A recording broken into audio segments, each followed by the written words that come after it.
오늘 하나님께서 우리에게 주시는 말씀은 누가복음 17장 26절부터 30절까지 말씀입니다. 이 말씀을 제가 봉독해 드리겠습니다. 노아의 때에 된 것과 같이 인자의 때에도 그러하리라. 노아가 방주에 들어가던 날까지 사람들이 먹고 마시고 장가들고 시집가더니 홍수가 나서 그들을 다 멸망시켰으며 또 롯의 때와 같으리니 사람들이 먹고 마시고 사고 팔고 심고 집을 짓더니 롯이 소돔에서 나가던 날에 하늘로부터 불과 유황이 비오듯 하여 그들을 멸망시켰느니라. 인자가 나타나는 날에도 이러하리라. 아멘. 어느 학교에 한 학생이 성적이 불량해서 그 아버지와 함께 학교에 불려왔습니다. 그 담임 선생님은 역사 과목을 가르치는 선생님이셨습니다. 그 선생님과 성적에 관한 여러 가지 이야기를 나누다가 그 아버지가 문득 선생님에게 묻기를, 선생님이 가르치고 있는 과목에 대해서 우리 아들의 점수가 어떻습니까? 라고 질문을 했습니다. 그러자 이 선생님이 반문하기를, 아버님, 옛날 학교 다니실 때 성적이 어떠셨나요? 이 아버지가 머리를 극적극적 하시면서 저야 형편없었죠. 그러자 선생님이 말씀하시기를, 역사는 반복되는 것입니다. 이렇게 대답을 했다고 합니다. 사람들이 입고 있는 옷을 보십시오. 그 옷은 계속 변하고 있습니다. 유행을 따라 변하고 계절을 따라 입고 있는 옷은 계속 바뀌고 변해가는 것입니다. 그러나 옷을 입고 있는 사람 그 자체는 변함이 없죠. 노아의 때에 사람들이 서로 미워하고 시기하고 죄악 가운데 하나님을 떠나 살던 그 시대 사람들과 마찬가지로 지금 우리도 미워하고 시기하고 세상 풍조에 휩쓸려 하나님을 등지고 하나님이 없는 사람들처럼 그렇게 세상을 살아가고 있다고 하는 것입니다. 롯의 때도 마찬가지였죠. 사람들이 부도덕과 환락 속에 빠져 쾌락에 몸을 던지고 살던 그 시대 사람들처럼 오늘 얼마나 많은 사람들이 부도덕과 환락과 쾌락 가운데 그렇게 욕망이 몰두하여 살아가고 있는지 모른다는 것입니다. 그런 것을 보면 그때나 지금이나 사람들의 겉모양은 많이 변했을지라도 그 심령 깊은 곳에 있는 부패와 죄의 성품은 하나도 달라진 것이 없다는 것을 우리는 깨닫게 되는 것 같습니다. 오늘 본문에 노아가 등장을 하고 있습니다. 노아는 장차 다가올 시대의 상징과 같은 인물이었습니다. 왜냐하면 예수님께서 말세의 때를 말씀하시면서 노아를 들어 설명하고 있기 때문에 그렇습니다. 누가복음 17장 26절과 27절 말씀을 보면 말세의 특징 가운데 하나는 사람들이 일상생활에 빠져서 영적인 민감성을 잃어버리고 살더라는 것입니다. 먹고 마시고 장가가고 시집가는 일은 사람들이 살아가면서 절대 필요한 일이고 또 잘못된 일이 아니었습니다. 그러나 그런 일상생활에 지나치게 몰두하다 보면 그 시대를 분별하는 영적인 감각을 잃어버리는 것입니다. 내가 하나님 앞에서 어떻게 살아야 하는지 소위 영적인 민감성을 상실하게 되더라는 것입니다. 이것이 오늘 예수님이 말씀하시는 종말이 가까운 삶의 특징 중에 하나였던 것입니다. 노아가 살던 시대의 특징은 한마디로 부패성이었습니다. 노아 시대 사람들은 일상생활과 부패한 생활 가운데 깊은 죄의 잠을 자고 있었던 것입니다.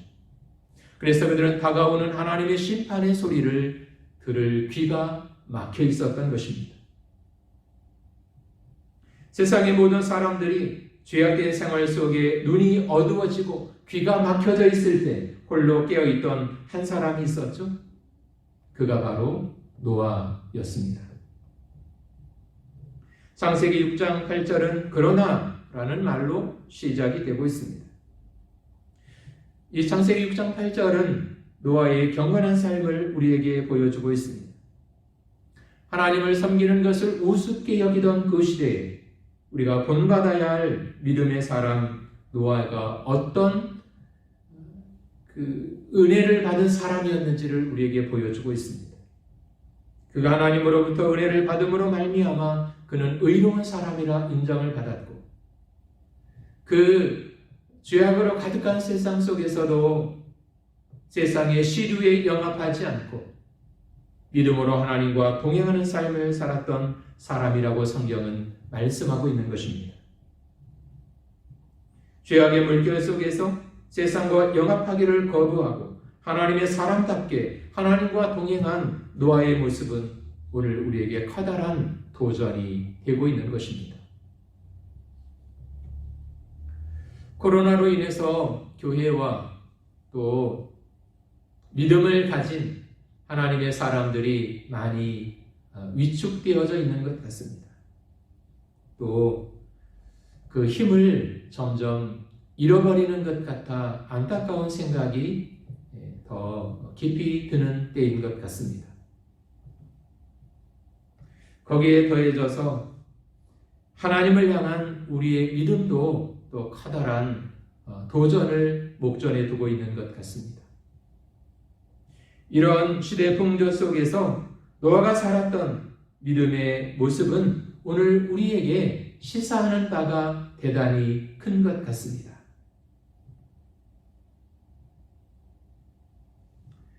오늘 성경 본문이 말하고 있는 노아의 때와 롯의 때를 살던 사람들의 공통점이 있습니다.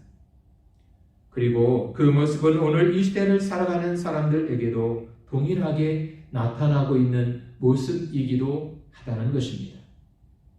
그 모습은 도대체 어떤 모습일까요? 첫 번째로 그것은 내세를 거부하는 삶이었습니다. 사람들은 지금 현재를 위해서는 열심히 살지만 다가올 내세를 위해서 준비하는 것에는 대단히 게으른 그런 상태 가운데 있다는 것입니다.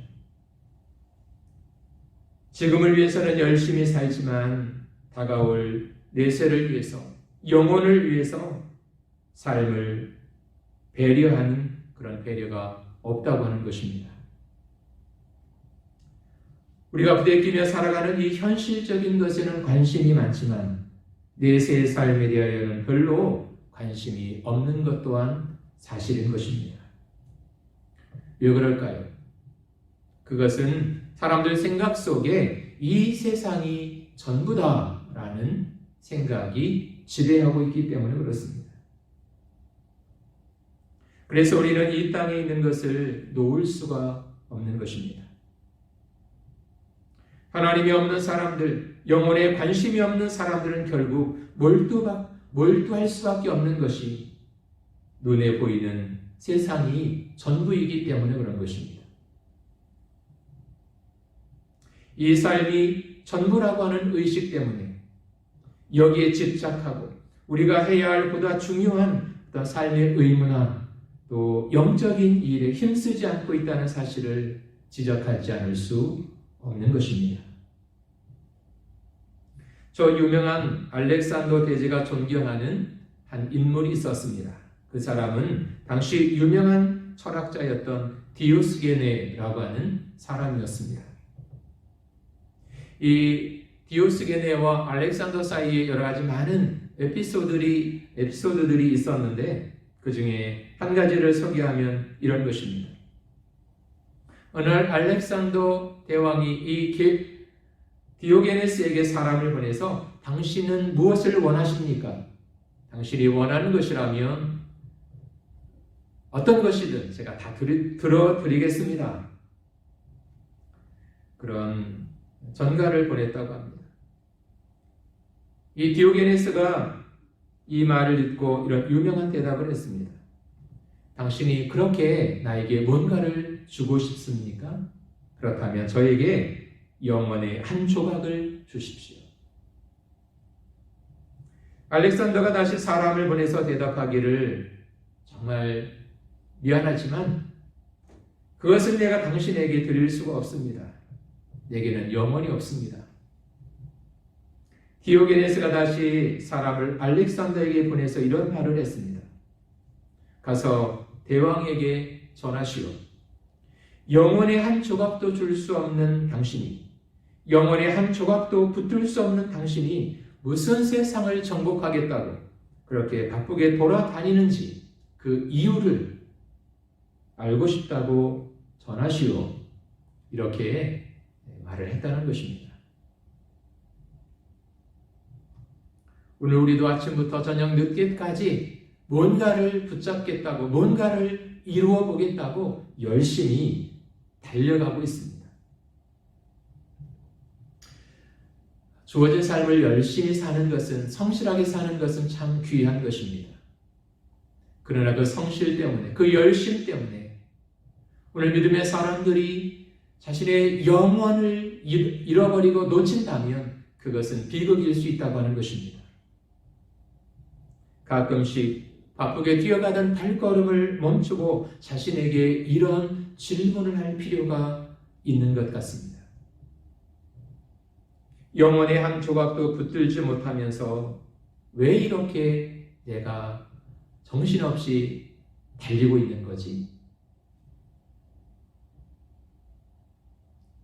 눈에 보이는 이 세상이 전부가 아닌데 마치 이것이 전부인 것처럼 이것만 붙잡으려고 내가 이렇게 정신없이 달려가는 사람인가?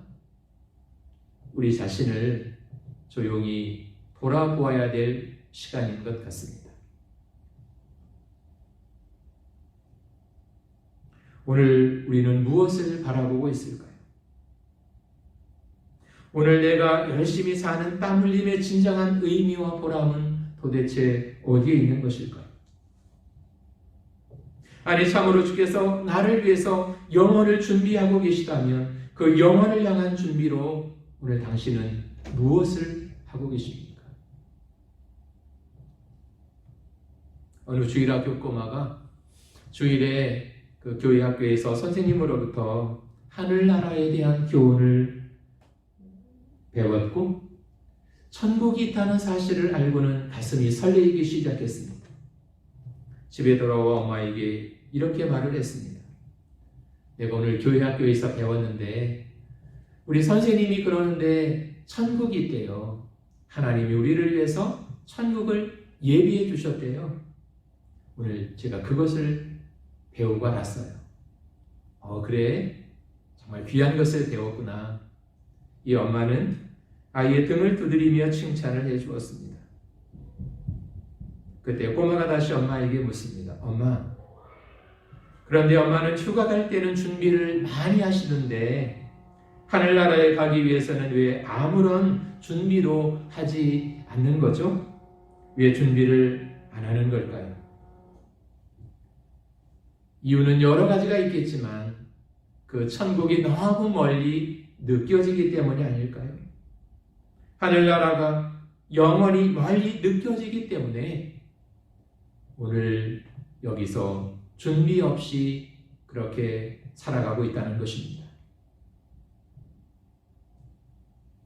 그런데 전도자 D.L. 무디는 이런 사실을 안타까워서 가슴을 치면서 이렇게 말을 했다고 합니다. 하늘나라가 멀다니요. 눈을 감으면 그 나라가 시작되는데 이 심장의 고동이 멎으면 그 나라는 바로 여기에 와 있는데 하늘나라가 왜 멀다고 생각하십니까? 이 영원한 하나님의 나라가 가까이 와 있다는 사실을 깨닫기 시작할 때, 또 그 사실을 우리가 정말 믿는다면 저와 여러분의 삶은 많이 달라질 수 있게 될 것입니다. 두 번째로, 노아와 롯의 시대를 살던 사람들, 그들은 하나님을 거부하는 삶을 살았다는 것입니다. 노아나 롯의 시대의 상황에 비추어 배우는 교훈이 있습니다. 그것은 사람들이 자신을 위해서는 열심히 살지만 하나님을 위한 삶의 배려가 전혀 없었다고 하는 것입니다. 그리고 그들은 그 마음에 하나님 두기를 싫어했습니다. 사람들이 하나님의 말씀을 떠나 자기 소견에 좋은 대로, 그렇게 죄성이 이끄는 대로 죄의 낙을 누리며 사람들이 살고 있었다는 것입니다. 여러분은 하나님이 여러분의 삶의 주인이신 것을 믿으십니까? 하나님이 역사의 주인이시고 내 삶의 주인 되심을 믿는다면 그 하나님을 위해서 오늘 당신은 무엇을 하고 계십니까? 내가 하나님의 말씀을 믿는다고 말하지만 여전히 내 삶과 내 신앙의 테두리가 나 자신이라고 하는 이 영역을 벗어나지 못하고 있다는 사실을 우리는 솔직히 고백하지 않을 수 없는 것입니다. 세 번째, 노아의 때에 모든 사람들이 먹고 마시고 장가들고 시집가는 것 외에는 삶의 의미를 부여하지 않고 그렇게 살고 있을 때 노아와 그 식구들은 다르게 살기로 작정을 했다는 것입니다. 진정한 의미에서 그들은 소수였습니다. 그렇지만 그들에게는 거룩한 자부심이 있었습니다. 하나님의 심판을 목전에 두고 사람들을, 자신의 가족을 구원하는 방주를 만든다고 하는 거룩한 자부심이 노아에게는 있었던 것입니다. 하나님의 일을 시중 들고 있다고 하는 그런 보람, 그 감격 속에서 사람들이 비웃지만 그 방주를 만드는 하루하루의 작업이 고되고 힘들었지만 그것은 거룩한 열정으로 또 그가 믿음으로 살도록 그의 삶을 격려해 주었다고 하는 것입니다. 모든 사람들이 환호할 때 그 속에 묻혀서 함께 가는 것은 쉬울 수 있습니다. 그러나 모든 사람들이 하나님을 향하여 등을 돌릴 때 혼자 외로이 믿음의 길을 걷는다고 하는 것은 생각처럼 쉬운 일이 아닐 것입니다. 그런데 노아는 그렇게 살았던 것입니다. 그리고 그 삶이 귀하다고 성경은 말씀하고 있는 것입니다. 오늘 저와 여러분에게 노아처럼 그런 믿음의 도전이 우리 앞에 놓여져 있다면 우리는 어떤 길을 걷는 사람일까요?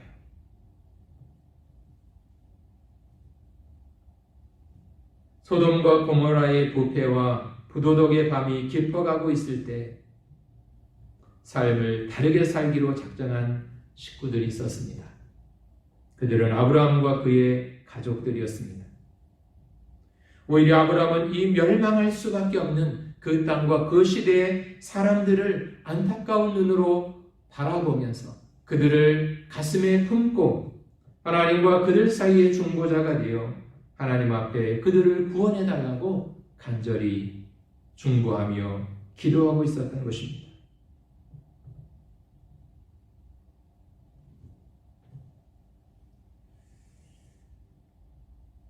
오늘 예수님께서 왜 노아의 때에 된 것과 같이 라고 하는 이 말씀을 하고 계실까요? 그것은 예수님께서는 바로 앞에 역사를 내다보고 있었기 때문이었습니다. 당시 예수님의 발 앞에서 말씀을 듣던 사람들은 알지 못했지만 예수님은 머지않아 그들 앞에 다가올 역사적인 그 현실을 보고 계셨던 것입니다. 오늘 예수님이 이 누가복음 17장의 말씀을 하시고 꼭 정확히 40년 후에 이런 일이 일어났습니다. 로마의 타이투스 장군이 군대를 보내서 팔레스타인을 완전히 짓밟고 주님의 예언처럼 예루살렘 성을 완전히 파괴해 버리는 비극이 일어났습니다. 돌 위에 돌 하나도 남지 않는다고 한 그 말씀이 그대로 현실이 되어졌던 것입니다. 예루살렘을 진군한 이 로마 군인들 사이에 어떤 소문이 퍼졌냐면 유대인들은 성전을 귀하게 여기기 때문에 성전을 건축했던 그 예루살렘 성벽 사이사이에, 그러니까 돌과 돌 사이에 금을 넣었다고 하는 소문이 돌기 시작했습니다. 그래서 그들은 그 금을 찾기 위해서 성벽을 쌓은 그 돌 위에 돌 하나도 남기지 않고 완전히 무너뜨렸던 것입니다. 완전히 파괴해버린 것입니다. 그리고 남아있던 사람들은 로마로 다 끌려가게 되어졌던 것입니다. 내일을 알지 못하고 오늘의 쾌락에 몰두하면서 하나님을 향해서 눈을 뜨지 못했던 그때 사람들, 일상적인 삶에 몰두해서 하나님을 향하여 눈을 뜨지 못하고 오늘을 살고 있는 수많은 사람들을 바라보시면서 주님은 이 말씀을 주고 계셨던 것입니다.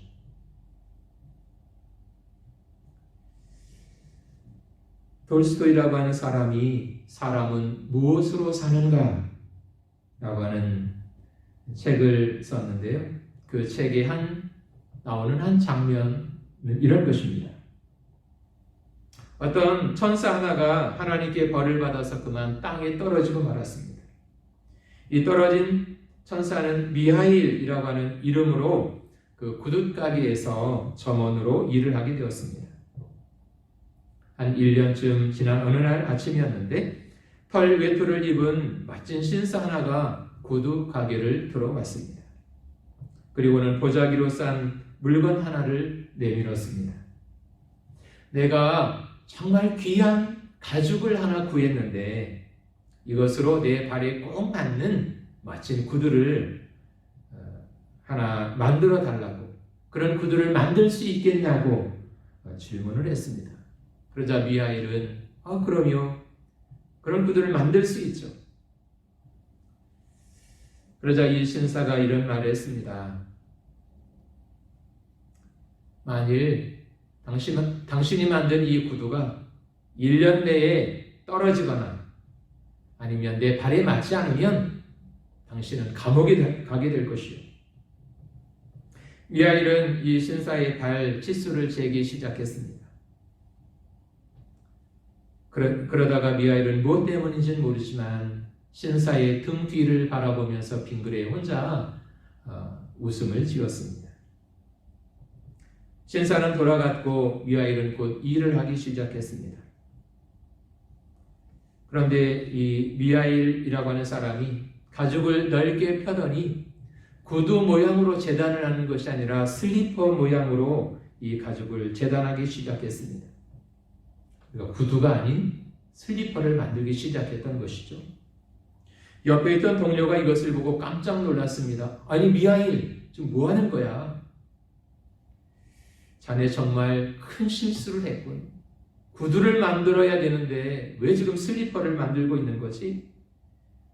우리 가게는 이제 완전히 망했구나. 그때 누군가가 급하게 가게 문을 열고 들어왔습니다. 아침에 맡기고 간 구두 일러 왔는데요. 이젠 구두가 쓸모없게 됐습니다.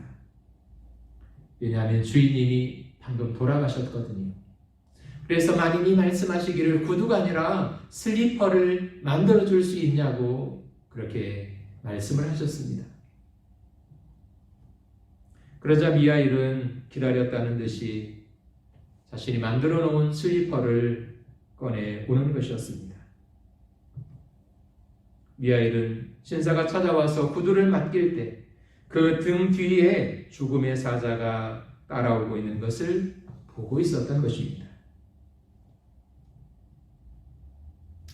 그래서 그런 줄도 모르고 오만하게 큰 소리치고 있는 그 신사의 모습을 보면서 그는 혼자 웃고 있었던 것입니다.